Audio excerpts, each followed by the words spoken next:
Hello everyone. Today we will continue our first chapter. Okay. Today we will study feature or characteristics of statistics in the plural sense or as numerical data. आज हम पढ़ेंगे कि सांख्यिकी की बहुवचन और समंकों के रूप में विशेषताएं। बेटा हमने स्टैटिस्टिक्स के बारे में पढ़ा था, व्हाट इज स्टैटिस्टिक्स या सांख्यिकी क्या होती है। ठीक है, ये हमने किया था आज, और वो भी हमने किया था प्लूरल फॉर्म में या बहुवचन के रूप में। आज हम करेंगे कि बहुवचन के रूप में इसकी विशेषताएं क्या होती हैं, इसके फीचर्स क्या होते हैं। ओके, तो first of all is aggregate of facts या तथ्यों के समूह। मैंने आपको बताया था कि एक अकेली संख्या है वो कभी भी सांख्यिकी नहीं कहलाती। A single number does not constitute statistics. ठीक है, जैसे मान लीजिए हम ये कहते हैं कि हमारे स्कूल में 1000 विद्यार्थी हैं या स्टूडेंट्स हैं, तो it will not B statistics, ये स्टैटिस्टिक्स नहीं होगी।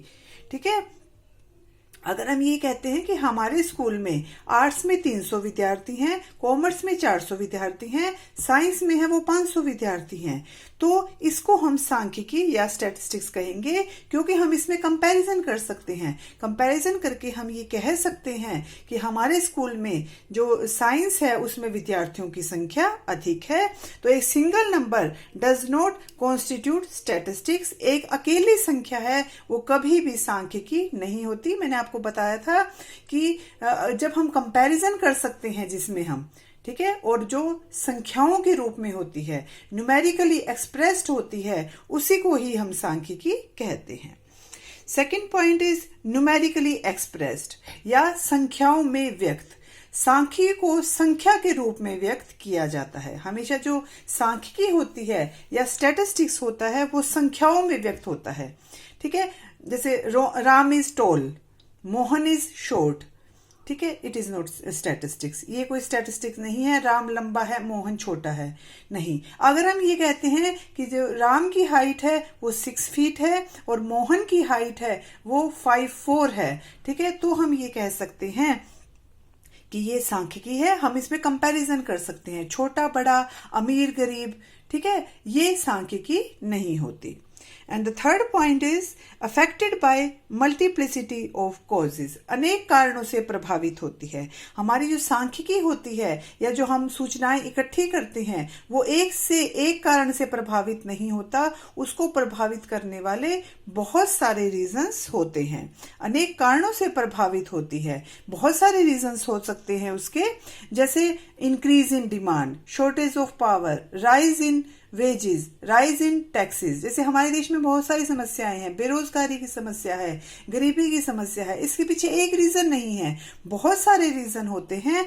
ऐसे ही जो सांख्यिकी होती है उसमें हम जब भी कोई तथ्य देते हैं तो वो एक कारण से प्रभावित नहीं होगा। अगर एक कारण से प्रभावित होता तो अगर हम उस कारण को हटा देंगे तो वो नॉर्मल हो जाएगा, लेकिन ऐसा नहीं होता। तो जो स्टैटिस्टिक्स है it is affected by multiplicity of causes, ये बहुत सारे कारणों से प्रभावित होता है।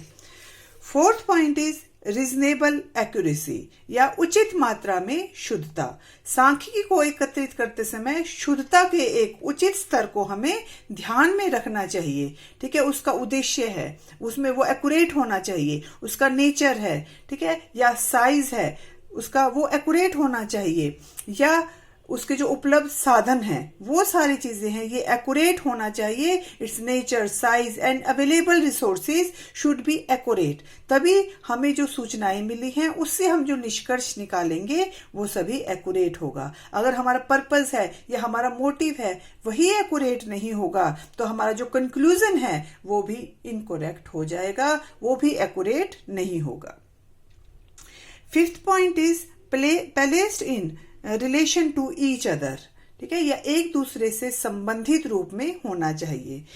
हमने ये कहा है कि अकेली संख्या है वो सांख्यिकी नहीं होती। ठीक है, अगर मान लीजिए 3 व्यक्ति हैं, 3 में से एक की हाइट दे रखी है, एक की वेट दे रखा है, ठीक है, और एक का आयु दे रखी है मान लीजिए, तो 3 डिजिट हो गए हमारे पास। ठीक है, लेकिन ये आपस में एक दूसरे से संबंधित नहीं है।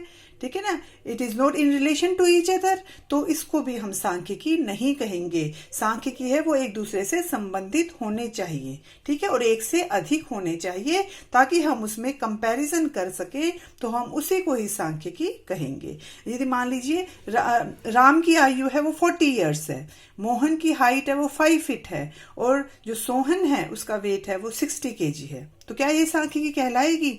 नहीं।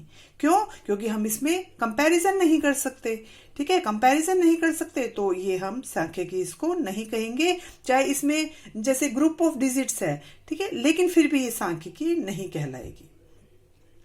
And next point is predetermined purpose या पूर्व निश्चित उद्देश्य है। हमेशा जो आंकड़े इकट्ठे किए जाते हैं वो किसी निश्चित उद्देश्य को ध्यान में रखकर किए जाते हैं। अगर आपका निश्चित उद्देश्य नहीं होगा, ठीक है ना, तो वो आंकड़े सही इकट्ठे नहीं किए जाएंगे और उनसे निष्कर्ष है वो भी सही नहीं निकलेगा। तो हमेशा कोई भी कार्य करने से पहले उसका निश्चित उद्देश्य होता है। आपका टेस्ट होता है क्लास में, ठीक है, हम सारी इंफॉर्मेशन लिखते हैं ऊपर, class, subject, roll number, marks, ठीक है। इसका हमारा उद्देश्य क्या होता है कि हर बच्चे का स्टेटस हमें पता चले, ये कौन सा बच्चा है वो धीरे धीरे इंप्रूव कर रहा है, कौन सा बच्चा है वो धीरे धीरे डाउन जा रहा है, ठीक है। तो कोई भी काम करने से पहले उसका, अगर हम सांख्यिकी को यूज करते हैं तो उसका एक प्री डिटरमाइंड पर्पस होता है या पूर्व निश्चित उद्देश्य होता है। And the 7th point is enumerated और एस्टिमेटेड, गणना तथा अनुमान।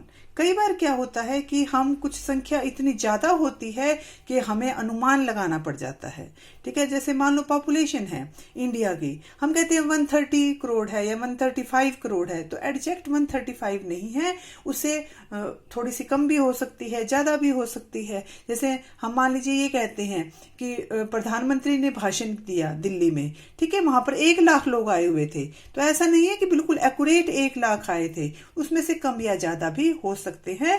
तो सांख्यिकी को हम कई बार यूज करते हुए अनुमान भी हमें लगाना पड़ता है, क्योंकि जो काउंटिंग है वो पॉसिबल नहीं होती, ठीक है। तो ये एस्टिमेट पर भी चलती है सांख्यिकी है। Next is collected in A systematic manner या व्यवस्थित रूप से संकलित। कोई भी जो डाटा है वो व्यवस्थित रूप से संकलित होना चाहिए। जैसे मैंने आपको यूटी वाला एग्जांपल दिया था, आपके यूटी होते हैं, ठीक है, मान लीजिए आपके क्लास में 30 बच्चे हैं, 30 बच्चों को नंबर है, ऐसे ही हमने एक पेज पर लिख दिया, ना रोल नंबर लिखा, ना नाम लिखा, ना क्लास, ना सेक्शन, ना सब्जेक्ट, ठीक है। तो ये सांख्यिकी नहीं होगी। तो जो सांख्यिकी होती है या जो स्टैटिस्टिक्स होती है वो हमेशा सिस्टमैटिक मैनर में होती है। हम यूटी की लिस्ट कैसे बनाते हैं? सबसे पहले हम क्लास लिखते हैं, फिर सब्जेक्ट लिखते हैं, ठीक है ना, और फिर रोल नंबर लिखते हैं एक साइड, फिर नेम लिखते हैं और फिर मार्क्स लिखते हैं, ठीक है, टोटल मार्क्स लिखते हैं। मैक्सिमम मार्क्स 20 मार्क्स का था आपका यूटी, ठीक है। तो इस तरह से ये collected in A systematic manner, व्यवस्थित रूप से ये संकलित होती है। अगर हम ऐसा नहीं करते तो ये हमारी सांख्यिकी नहीं कहलाएगी। It will not be called statistics. Okay बेटा, आपको ये लर्न करने हैं सारे, हिंदी में भी, जो हिंदी मीडियम के बच्चे हैं वो हिंदी में लर्न करेंगे और इंग्लिश वाले बच्चे हैं वो इंग्लिश में लर्न करेंगे, ठीक है। जैसे ही स्कूल स्टार्ट होते हैं आपका टेस्ट लिया जाएगा। ओके।